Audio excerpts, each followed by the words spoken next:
Erev Shabbat Kodesh. Le Shabbat arrive, tout le monde est prêt, on va à la choule, on va se préparer à faire la tfila.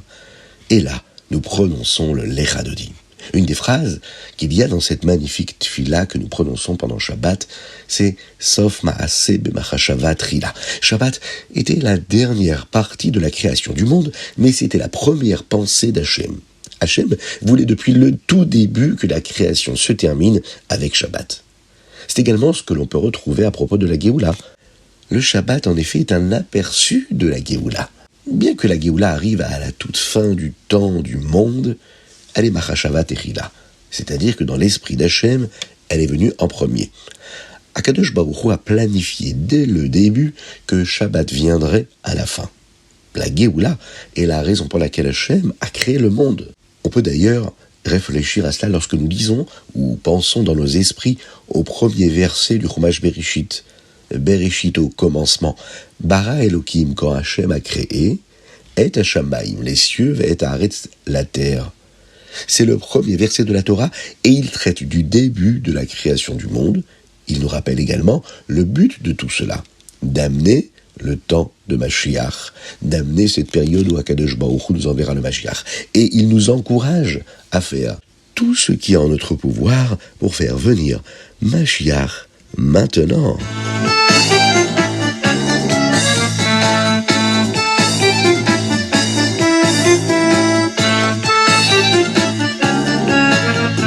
Boker les Colomb, bonjour à toutes et à tous, infiniment heureux de vous retrouver pour partager avec vous le Ritati du jour. Aujourd'hui, nous sommes le Yud Aleph Kislev 5784, le 11 Kislev. Nous étudions la 6e Aliyah dans notre Chumash du jour, le Shishi.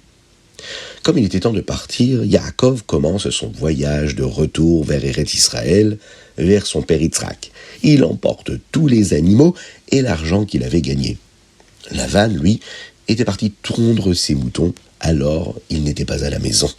Rachel va emporter les idoles de son père, espérant qu'il l'arrêtera de servir la Avodah Zara. Yaakov ne dit pas à Lavan qu'il part et qu'il s'enfuit avec toute sa famille et toutes ses affaires. Il veut que ce soit très clair.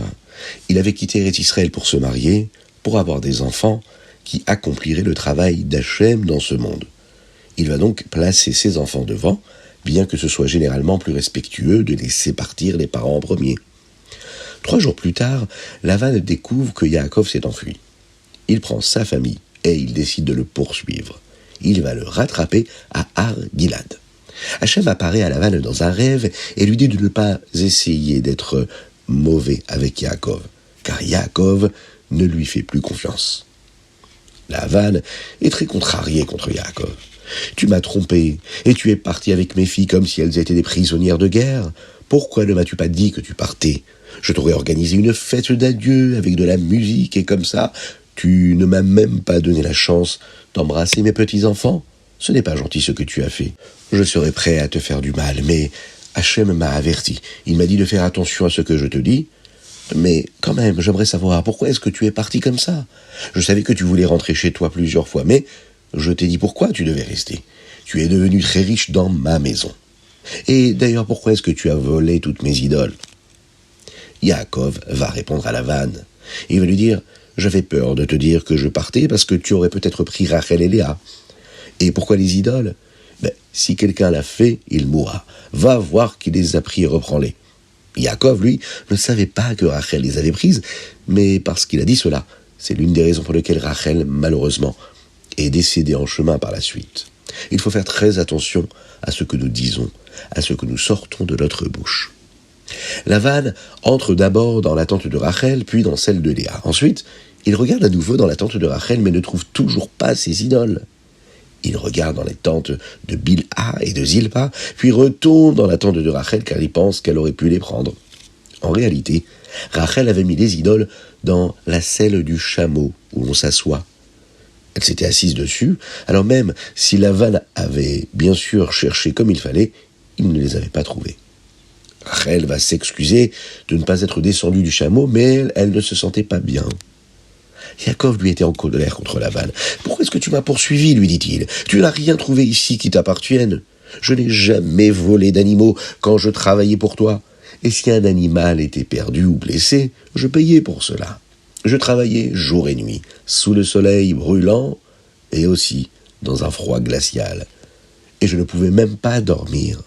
J'ai travaillé pour toi pendant 20 ans. 7 années pour Rachel, 7 années pour Léa et 6 ans. Ces 6 années-là que j'ai été payé et tu n'as cessé de changer d'avis sur ce que je pouvais être payé. Si Hachem ne m'avait pas aidé, tu m'aurais renvoyé sans un sou. Mais Dieu lui a vu que je travaillais dur et il t'a dit hier de faire attention à ce que tu dis.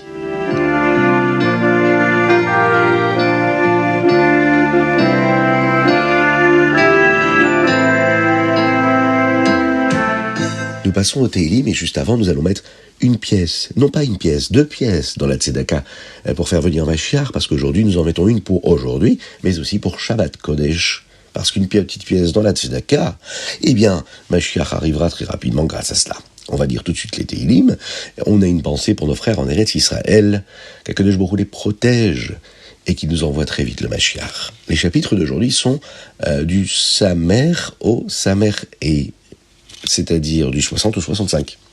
Au mois de Kislev, nous tirons des enseignements de chacun des Rébéim en examinant un verset des Teilim. Aujourd'hui, David Ameler exprime le désir de son âme d'être proche de Dieu. Tsama lecha nafshi. Il le compare à une personne assoiffée d'eau dans un endroit où il n'y en a pas.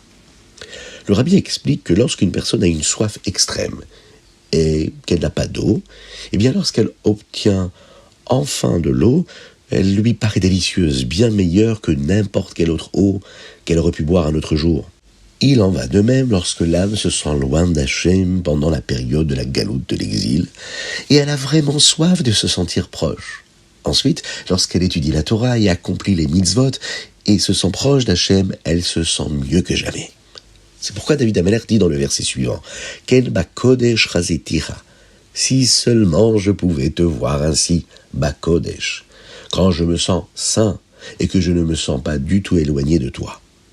Quand le Mashiach viendra, nous pourrons tous voir Hachem. Alvaï, nous nous sentirons aussi bien que lorsque nous ressentons Hachem après avoir ressenti la soif pendant cette période d'exil.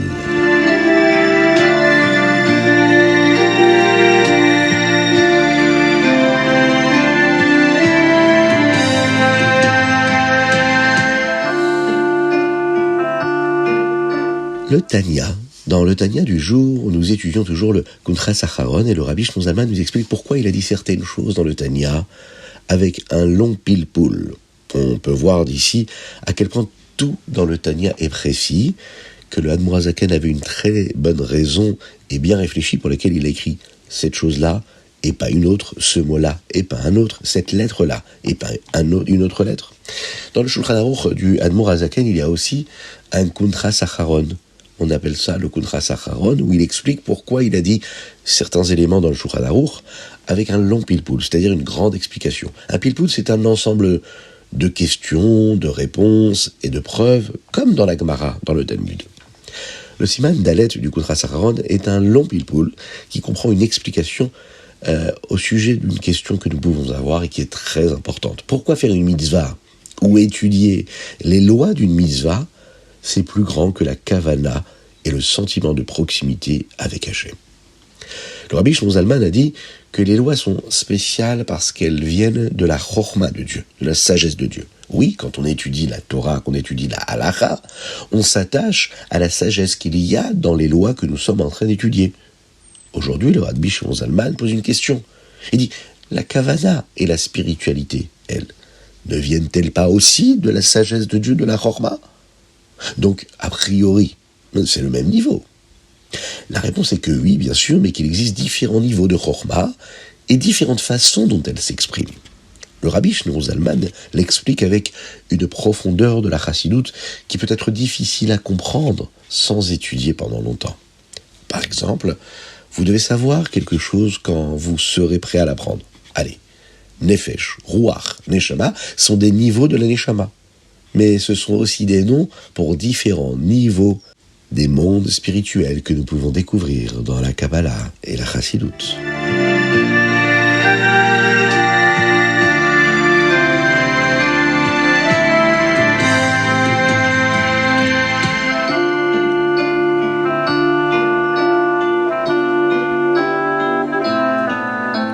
Hayom Yom, Yudalef qui se lève. Dans le Hayom Yom d'aujourd'hui, le rabbi nous montre quelques corrections qu'il faut faire dans le Sidour Imdar. Le Sidour Imdar signifie le Sidour avec la Chassidoute. Dar, ce sont les Rachetevot, les premières lettres des mots d'Ivray. Elokim, Chaim, Dalet, et à la fin le Chet de Chaim. Les paroles d'un Dieu vivant, qui se réfèrent à la Torah en général et spécifiquement à la Chassidoute. Avec les paroles de la Tfila, il contient également ce livre-là des Mahamarim, des discours du Rabbi Shlomo Zalman qui ont été notés par le Admour Haemtsaï. C'est assez impressionnant. En de nombreux endroits, il y a tellement de Chassidoute que quelques mots de Tfilot s'y inscrivent au début des textes qui sont expliqués. Le Sidour a été publié juste après la Istalkut, c'est-à-dire le moment où le Rabbi Shlomo Zalman est monté chez Akadosh Baruch Hu, au début de la Nessiout, du moment où le Admour Haemtsaï, son fils, a pris, lui, les responsabilités qu'il est devenu le Rabbi de la Chassidut Chabad. Le Sidour Imdar a été le premier livre de Chassidut Chabad publié juste après le Tanya.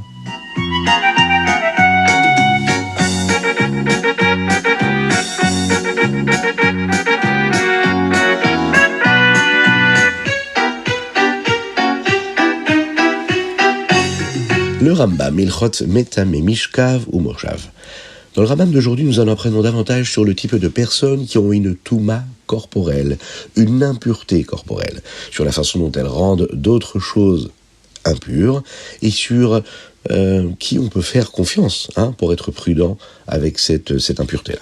Dans le 10e chapitre, on apprend celui qui est probablement tamé et celui qui est probablement tahor. Un juif qui ne connaît pas tant de Torah, ce qu'on appelle un Am Haaretz, est probablement tamé. Il est probablement impur car il n'a probablement pas connu toutes les halachot, toutes les lois qui lui permettraient de rester pur. Mais si une personne le souhaite, elle peut devenir un chaver. Un chaver, c'est ce qu'on appelle une personne qui fait attention à rester toujours pure. Dans le Perek Yud Aleph, il y a des moments où nous faisons confiance à Amaret, c'est-à-dire une personne qui ne connaît pas la Torah, et on le croit lorsqu'il dit que quelque chose est pur. Par exemple, les Shalosh Regalim. Pendant les 3 grandes refaites, nous disons que chaque juif est comme un chaver, c'est-à-dire que tout le monde devient pur pour aller au Beth Amikdash. Alors nous leur faisons confiance pour dire que eux aussi, et tout ce qu'ils ont touché, est resté pur. Perek Yudbet, le Rambam lui nous dit ici, et nous donne les halachot de ce qui se passe si un Maharetz garde quelque chose de pur pour une autre personne, et disons-nous que ces choses-là sont probablement devenues impures parce qu'il les a gardées lui, ou pas. C'est ce que nous pouvons voir et développer dans ce 11e chapitre.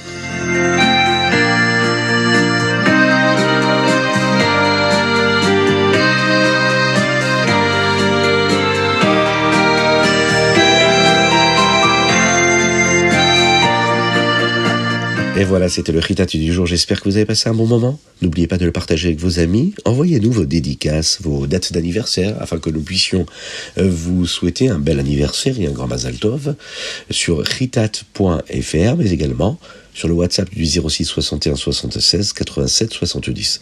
Je vous souhaite un excellent Shabbat, Shabbat Shalom, que Dieu vous bénisse et qu'il vous protège, qu'il nous envoie le Mashiach, qui protège le Ham Israël. Prions, soyons joyeux pendant ce Shabbat-là, heureux de savoir qu'Akadosh Baruch Hu nous protège, qu'il est là, qui va nous délivrer de cet exil, et qu'il protège tous nos frères en Eretz Israël, qui permettent à tous ceux qui sont dans l'obscurité de retrouver très très rapidement la lumière.